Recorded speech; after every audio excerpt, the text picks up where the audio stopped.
जैसे अक्सर हो जाया करता है। तुम इसका इलाज क्यों नहीं कराते? इसका कोई इलाज नहीं। विष्णु, कभी खुद की तरफ देखो, मेरी तरफ देखो।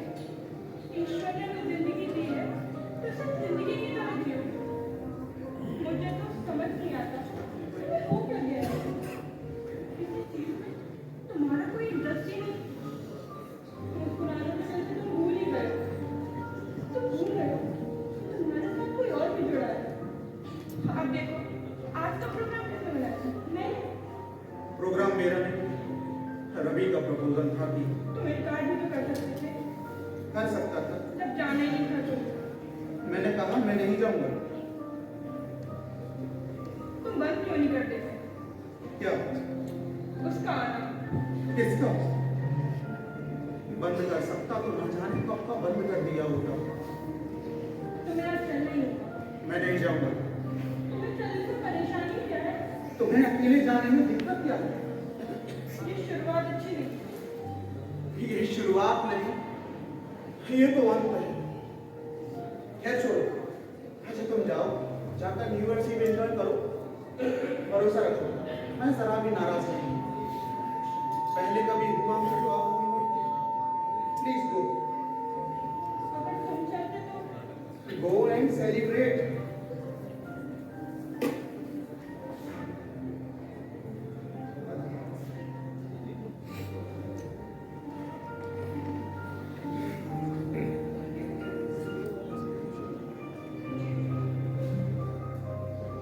साहब, सो गई क्या?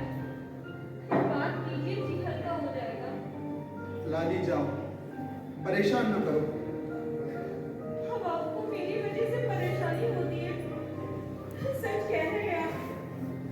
हमें परेशान करने नहीं आऊंगी। काम का क्या? कहीं भी ढूंढ लूंगी। लाली रुको, बुरा मान गई क्या? यहाँ आओ, बैठो। वहां नहीं, यहाँ बैठो।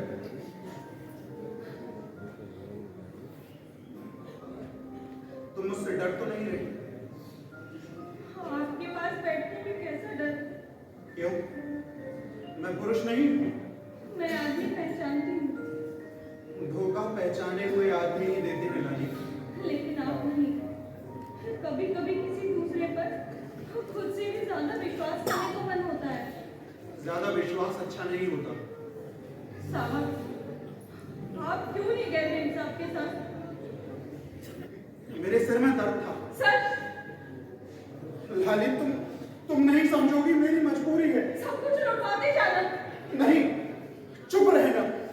साहब, एक बात कहूँ, आप बुरा तो नहीं मानोगे? कहो। आप कायर हैं। कायर? लाली एक बार फिर कहो जरा। वो मैं कह रही थी, वो मैंने यूं ही कह दिया कि आप कायर हैं। नहीं लाली, मैं कायर नहीं हूं। मुझे भी गुस्सा आता है। जरा सी बात करने पर खून का देने को मन मेरा भी होता है। जरा सी भी बदतमीजी से पेश आने पर मैं आज भी थप्पड़ मार देने की हिम्मत रखता हूं। लेकिन इस घर में आ जाने, ना जाने क्यों, सब कुछ आंखों के सामने होते हुए भी देख कर बस ना जाने क्यों चुप रह जाता हूं। मेरा खून अंदर ही अंदर खौलता है। लगता है जैसे खून से फाड़कर बाहर निकल आएगा। कुछ कहने की हिम्मत जुटाता हूं और कहना शुरू भी करता हूं, लेकिन उसी बीच मुझे मेरे तथ्य कमजोर दिखाई देने लगते हैं और मैं कमजोर साबित हो जाता हूं। कमजोर? तुम साले कमजोर हो? डकैत कभी कमजोर नहीं होता। साधु तमीज से बात करो। क्यों?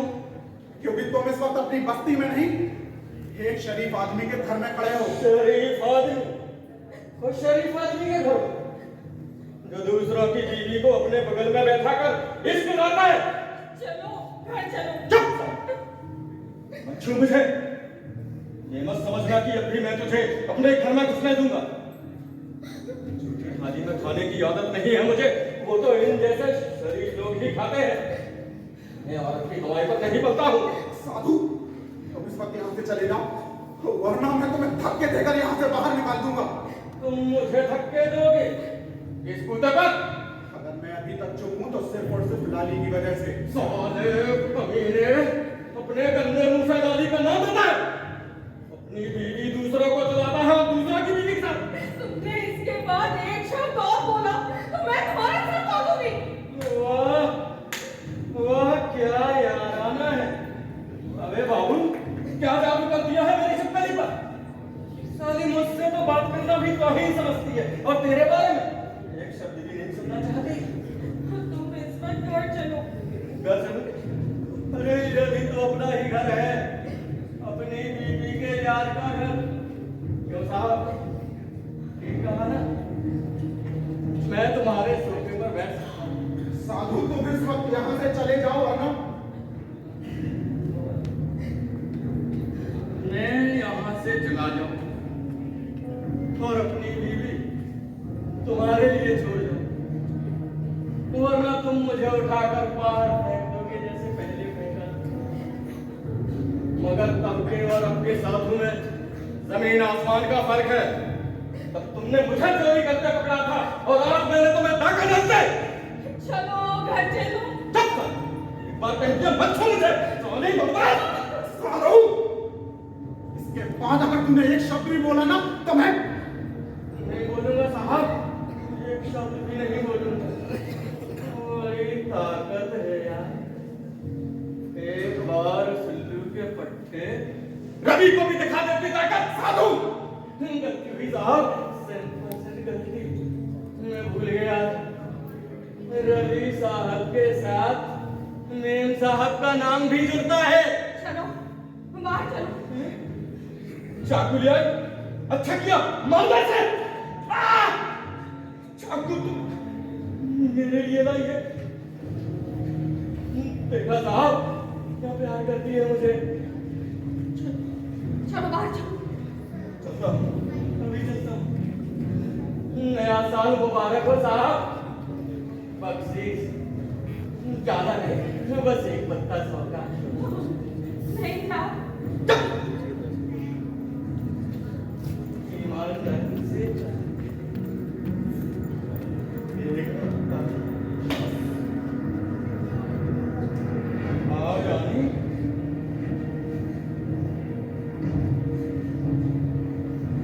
बुरी बात साहब, आपका चाकू चुरा के ले जा रही थी।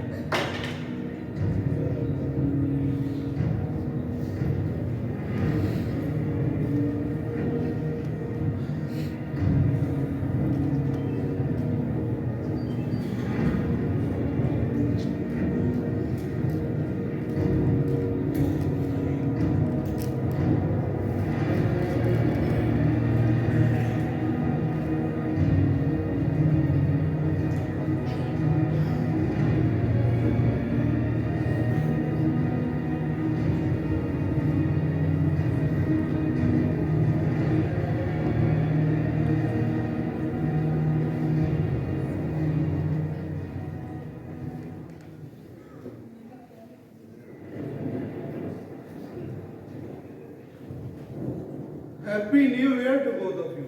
Happy new year. Happy new year. लगता है आ गया है। देखो शाद, हमने बेस्ट डांसिंग फेयर का फर्स्ट प्राइज जीता है, सूट पीस। कल चलना, तुम्हारे लिए सिल्ले दे देंगे। क्यों? इसलिए कि तुम्हारे पास बहुत से सूट पीस हैं और मेरे पास नहीं, क्योंकि मैं चाहता हूँ। क्या जरूरी है कि जो कुछ तुम चाहो मैं करूं ही? आप अभी तक ग्रुप में चेंज नहीं किया। रश्मि, मुझे नहीं मालूम कि क्या चेंज करना है और क्या नहीं। चेंज करने को बहुत कुछ है, मगर कुछ भी नहीं। कई बार सोचता हूं कि सब कुछ बदल डालूं, मगर ये नहीं जानता कि जो चेंज करना है वो है कहां पर। ये सच है,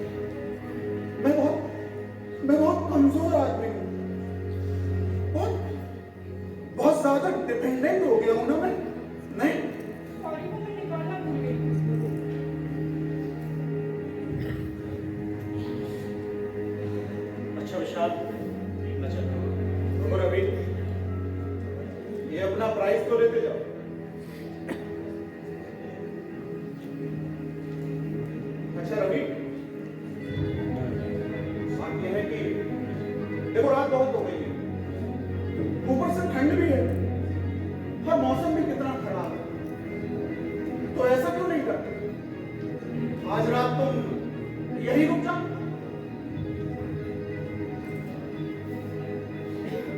पर मैं सोऊंगा। ये तो समस्या है। अरे किसी दूसरे के सोने के बारे में तो आज तक हमने सोचा ही नहीं। रेशु, कल एक फोल्डिंग पलंग मंगा लेना, कहीं कहीं ड्राइंग रूम में पड़ जाया करेगा। ड्राइंग नहीं, हाँ बरामदा, बरामदा बिल्कुल ठीक रहेगा। रवि, ऐसा करो कि आज तुम और रेशु बेडरूम में सो जाओ। क्या हुआ? मैंने कुछ गलत कह दिया क्या? तुम खड़ी क्यों हो गई? रवि, रेशु, तुम लोग आज अंदर बेडरूम में सो जाओ, मैं बाहर सोफे पर सो जाऊंगा। क्यों? आज तुम लोग अंदर नहीं सो सकते इसलिए कि मैं बाहर हूं। बाहर तो मैं 3 साल से हूं, मगर तुम लोगों को कभी संकोच नहीं हुआ।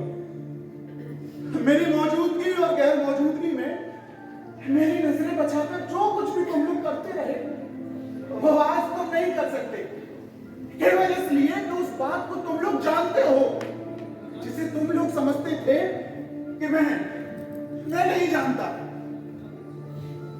रश्मि, मैं बहुत अच्छे से जानता था कि मेरे पीठ पीछे मेरे प्यारी बीवी और मेरा प्यारा दोस्त क्या कर रहे हैं, लेकिन मैंने तुम लोगों को कभी दोष नहीं दिया और ना ही मुझे तुमसे कोई शिकायत है। मैं तलाश करता रहा तो उन कमियों की, उन खामियों की जो कि मेरे अंदर है, जिनकी वजह से तुम लोग इस सब पर मजबूर हुए। और आज बहुत सोचने के बाद मैं इस नतीजे पर पहुंचा हूं कि तुम लोगों को ऐसा न्यू ईयर गिफ्ट दिया जाए जो हम तीनों के लिए बेनिफिशियल हो। जाओ। विशाल, तुम होश में नहीं हो, तुम्हें नहीं पता तुम क्या कह रहे हो। अरे जाओ मेरे प्यारे दोस्त, जाओ, नए साल की खुशियां रश्मि के साथ मनाओ। रवि, तुम अपने घर जाओ। अगर तुमने नहीं सुना तो फिर से सुन लो। रवि आज यही रुकेगा, मेरे घर में, मेरे बेडरूम में और मेरी बीवी के साथ। इस घर की मालकिन कह रही है रवि घर जाओ। अगर तुम इस घर की मालकिन हो तो मैं भी इस घर का मालिक नहीं, मालिक तो मैं हरगिज नहीं हो सकता भाई। मैं तो प्यादा हूं इस घर में। अगर तुम चाहते हो कि हम दोनों की बात कोई दूसरा इन्वॉल्व हो। दूसरा? ये दूसरा? और ये तुम कह रही हो? कभी सोचा है कि ये सब क्यों हुआ? अगर सोच नहीं सकते थे तो पूछ तो सकते थे।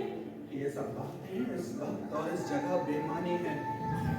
तुम्हें लगता है तुम मुझे ब्लेम करोगे और मैं चुपचाप खेलूंगी। मैंने तो किसी को ब्लेम नहीं किया। हाँ, बस इतना कह दिया कि तुम लोग बेडरूम में सो जाओ और मैं बाहर सोफे पे सो जाऊंगा। त्याग और सहनशीलता की इतनी बड़ी मिसाल तो हो ही नहीं सकती ना। विशु, आज मैं तुम्हें बताऊंगी कि ये सब क्यों हुआ। मगर मैं सुनना नहीं चाहता। तुम लोग आपस में झगड़ा करो, पति पत्नी के झगड़े में मैं क्यों पढ़ूं? मैं चलता हूं। रुको रवि, अगर विशु चाहता है कि तुम यहाँ रहो तो तुम यही रहोगे। हाँ विशु, जब मैं इस घर में आई तो जिस इंसान से तुमने मुझे सबसे पहले इंट्रोड्यूस कराया था वो था रवि। याद है अपने शब्द? रेशु, ये है रवि, मेरा कुछ नहीं और मेरा सब कुछ। बहुत जल्द मैं समझ गई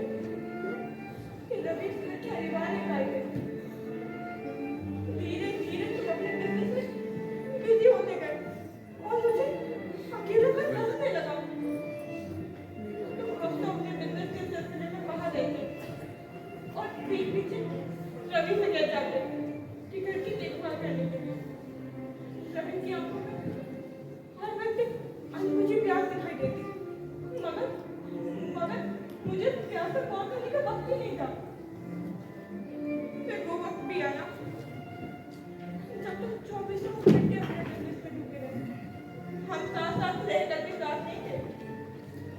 अच्छा घर, अच्छे कपड़े, अच्छा खाना देकर तुमने अपने कर्तव्य को पूरा मान लिया। लेकिन तुम भूल गए कि घर लौटने के बाद पत्नी को घंटा पत्नी का होना पड़ता है। तुम बेकार में सफाई दे रही हो। मैंने किसी पर कोई इल्जाम नहीं लगाया।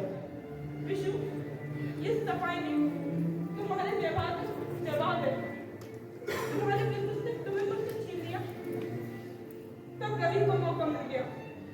और न जाने कब, कैसे हम इतने करीब आ गए कि वो तुम्हारे साथ बेडरूम में आ सके। कुछ और कहना है या कह चुकी? कहने से बच के क्या पड़ता है? तुम तो सुन ही नहीं रहे थे ना। रवि, जाओ, रश्मि को लेकर बेडरूम में जाओ। सुना नहीं तुमने? रश्मि को लेकर बेडरूम में जाओ। उधर कहां जा रहे हो रवि? मैंने कहा जाओ। विशाल, विशाल, नो।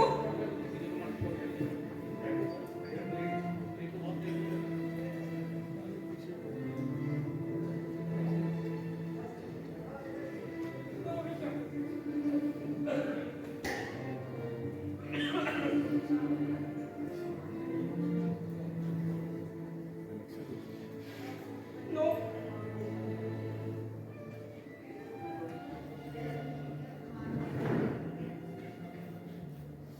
विशाल,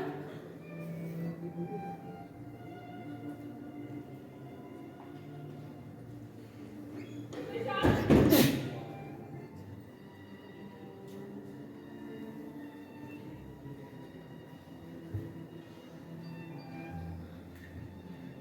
मैं हमेशा से एक प्यादा था। शतरंज की बाजी का सबसे कमजोर मोहरा, जो एक बार में केवल एक घर आगे चल सकता था। मेरी आज तक की जिंदगी बिल्कुल वैसी ही थी। मैं जिंदगी के हर मोड़ पर हारता रहा, पिटता रहा। अगर कोई आगे आ गया तो बस बढ़ना रुक गया। लेकिन आज मैं प्यादा होने के बावजूद अब सिर्फ प्यादा नहीं रहा, क्योंकि धीरे धीरे बढ़ते बढ़ते अब मैं पूरी बिसात का सफर तय कर चुका हूं। अपने आगे के सभी घरों को पार करते हुए अब मैं दूसरे सिरे तक जा पहुंचा हूं। और इसलिए आज मैं बन रहा हूं वजीर, शतरंज की बाजी का सबसे ताकतवर मोहरा, जिसकी मार हर तरफ होती है, जो कहीं भी बैठा बैठा शह भी दे सकता है और मात भी। सबसे कमजोर प्यादा, सबसे ताकतवर वजीर।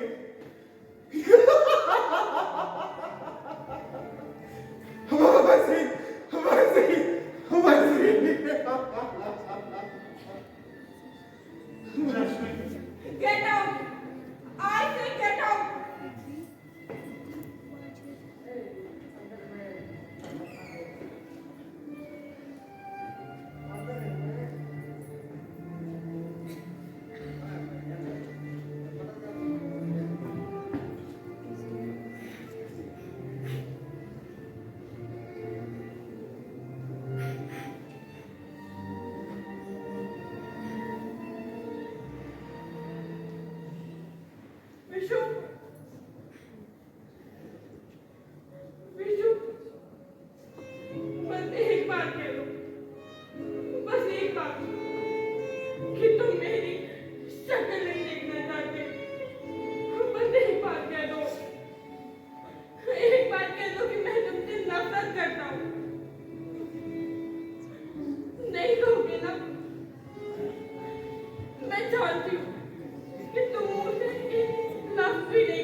ये था नाटक क्या था।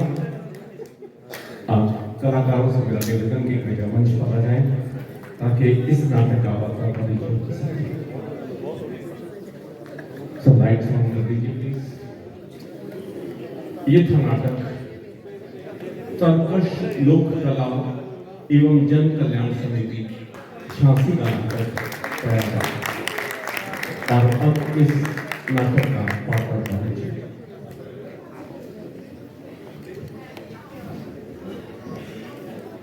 आप सभी को सादर पढ़ रहा हूँ। सर्वप्रथम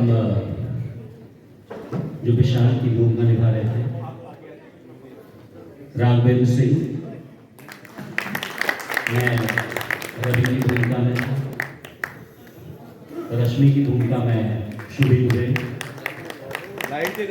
लाली की भूमिका में मंजू कुशवाहा और साधु की भूमिका में Dharmendra Singh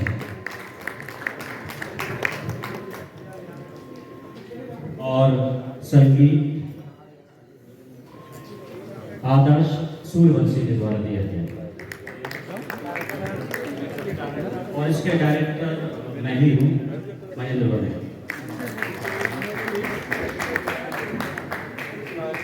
stage setting Raghavendra Singh, makeup Manju Kushwaha और शुभी दुबे, लाइटिंग आप लोगों के सहयोग से ही रहा। हमारा एक बच्चा भी था और आप लोगों का सहयोग भी रहा। आदर्श सूर्यवंशी।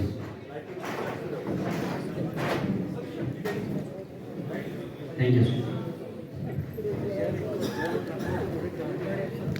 ये था कर्कश लोक कला एवं जन कल्याण समिति झांसी, नाटक था हयादा और अब